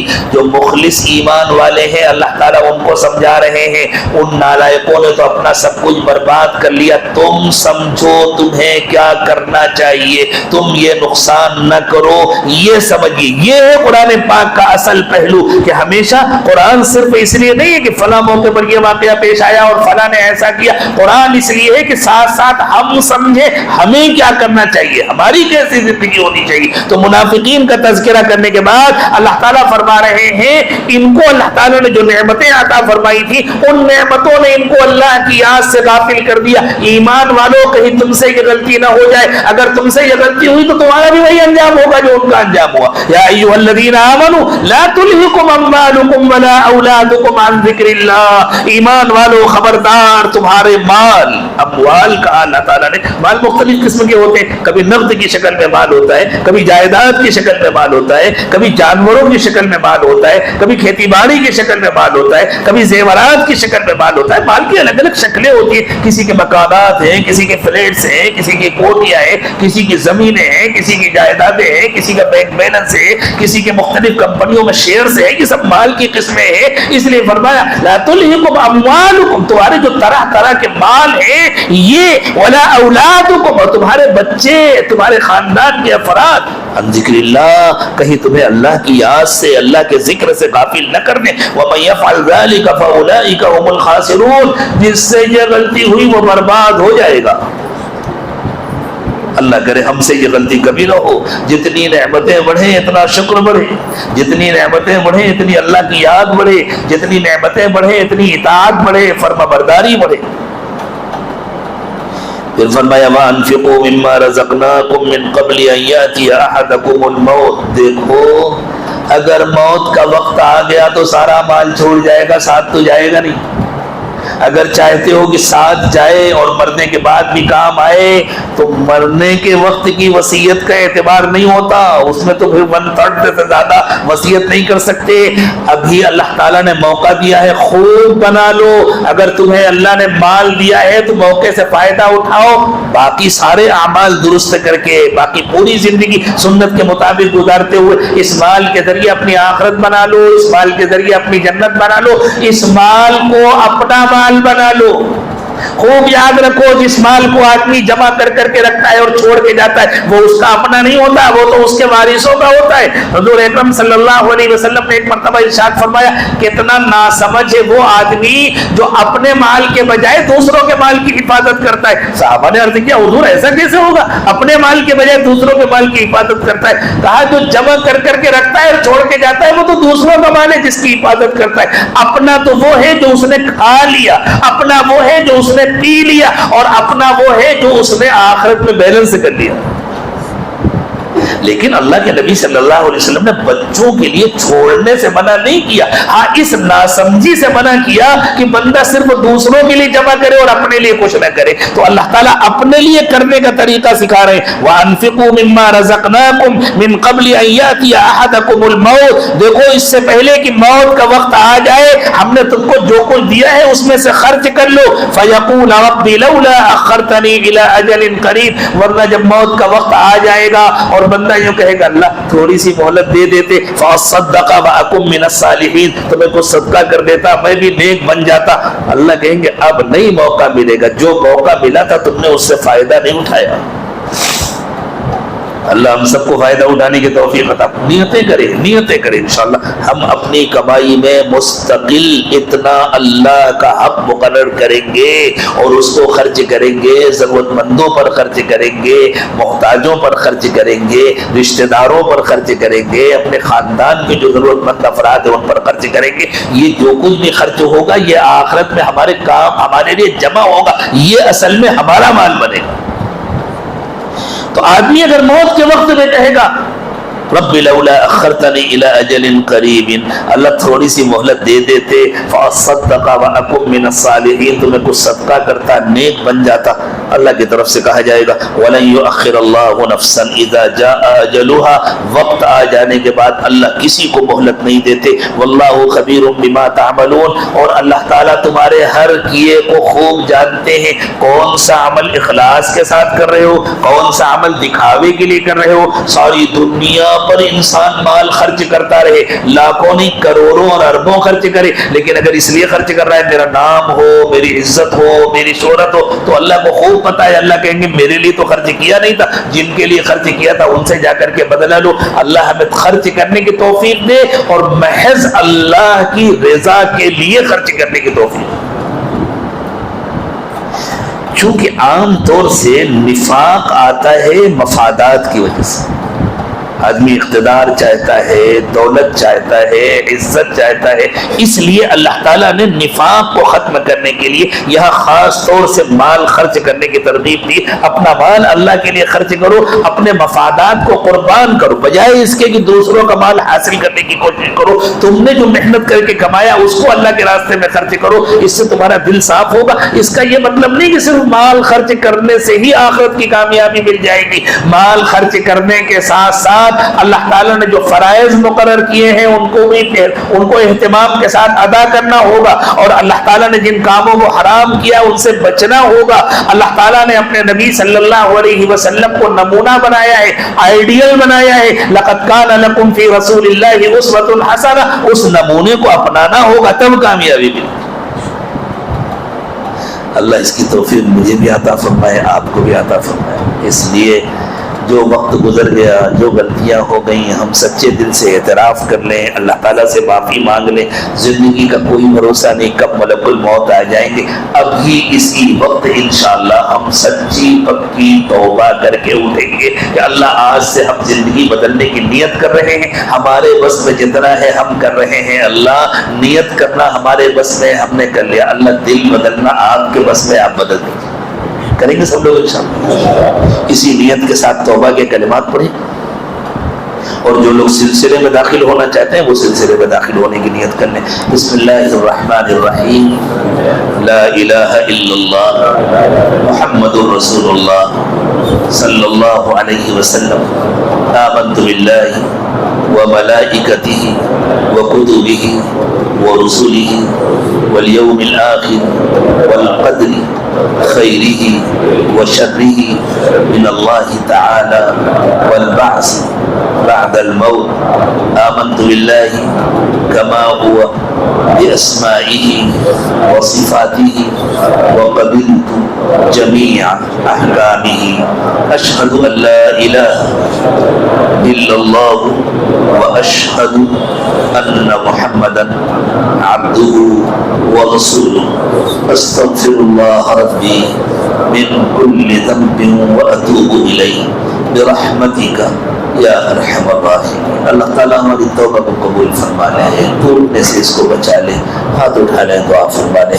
سبحان ربی العلی الاعلی الوہاب. اللہم صلی علی سیدنا محمد وعلی آل سیدنا محمد وبارک وسلم. اللہ کفر سے، شرک سے، نفاق سے ہمیشہ ہماری اور قیامت تک آنے والی ہماری نسلوں کی حفاظت فرمائیے. اللہ اب تک جو گناہ ہوئے انہیں معاف فرما دیجیے. اللہ دوہرے کردار سے نجات دے دیجیے. اللہ ہم نے جو کلمہ پڑھا ہے اسے ہمارے دل میں اتار دیجیے. اللہ ہماری زندگی اس کلمے کے تقاضوں کے مطابق بنا دیجیے. اللہ ہمارے ظاہر کو سنتوں سے سجا دیجیے، ہمارے باطن کو اپنی یاد سے آباد فرما دیجیے. اللہ تمام گناہوں کو معاف فرما دیجیے، تمام خطاؤں سے درگزر فرمائیے. اللہ ہمارے سینوں کو اپنی محبت سے لبریز فرمائیے. اللہ ہماری ہڈی ہڈی بوٹی بوٹی میں اپنی محبت پیدا فرمائیے. اپنے نبی صلی اللہ علیہ وسلم کی سچی محبت پیدا فرمائیے، اپنے چاہنے والوں کی محبت پیدا فرمائیے. اللہ ایک پل کی غفلت سے بھی ہماری حفاظت فرمائیے. اللہ ہر وقت اپنی یاد نصیب فرمائیے، اپنا دھیان نصیب فرمائیے. اللہ ہمارے انگ انگ سے روغے روغے سے اپنا ذکر جاری فرمائیے. اللہ بہت منمانی زندگی گزار چکے، اللہ اب تو آپ اپنی مرضی کی زندگی گزارنے کی توفیق عطا فرما دیجیے. اللہ آج سچی توبہ نصیب فرما دیجیے. اللہ دلوں کو بدل دیجیے. اللہ بری زندگی، بری موت، برے انجام سے بچا دیجیے. اچھی زندگی، اچھی موت، اچھا انجام نصیب فرما دیجیے. اللہ اٹھنے سے پہلے سب کی مغفرت فرما دیجیے. اللہ بچوں کی، بوڑھوں کی، مردوں کی، عورتوں کی، چھوٹوں کی، بڑوں کی، اللہ سب کی مغفرت فرما دیجیے. اللہ مرد جیسے آپ کو اچھے لگتے ہیں ایسے مرد بنا دیجیے. اللہ عورتیں آپ کو جیسی اچھی لگتی ہیں ہماری عورتوں کو ایسا بنا دیجیے. اللہ عورتوں کو پابند کر دیجیے، پردے کا پابند کر دیجیے، نمازوں کا پابند کر دیجیے. اللہ گھروں میں پیار و محبت کی زندگی پیدا فرمائیے. اللہ ہمارے دلوں میں دوسروں کے لیے وسعت پیدا فرما دیجیے، دوسروں کے لیے گنجائش پیدا فرما دیجیے. اللہ سب کو معاف کرنے اور سب کو گلے لگانے کی توفیق عطا فرمائیے. پیارے اللہ بیماروں کو شفا عطا فرمائیے، پریشان حالوں کی پریشانیاں دور فرما دیجیے. اللہ سب کو ولایت کاملہ نصیب فرما دیجیے، سب کے دلوں کو روشن کر دیجیے، چمکا دیجیے. پیارے اللہ جو مانگا وہ بھی عطا فرمائیے، جو مانگنا چاہیے نہیں مانگ سکے وہ بھی عطا فرمائیے. اللہ بغیر مانگے عطا فرمائیے، مانگنے کا سلیقہ عطا فرمائیے. دور قریب جن لوگوں نے بھی دعاؤں کے لیے کہا یا ان کو ہم سے اچھی توقعات ہیں، محض اپنے فضل و کرم سے سب کو ان کی توقعات سے بڑھ کر عطا فرمائیے.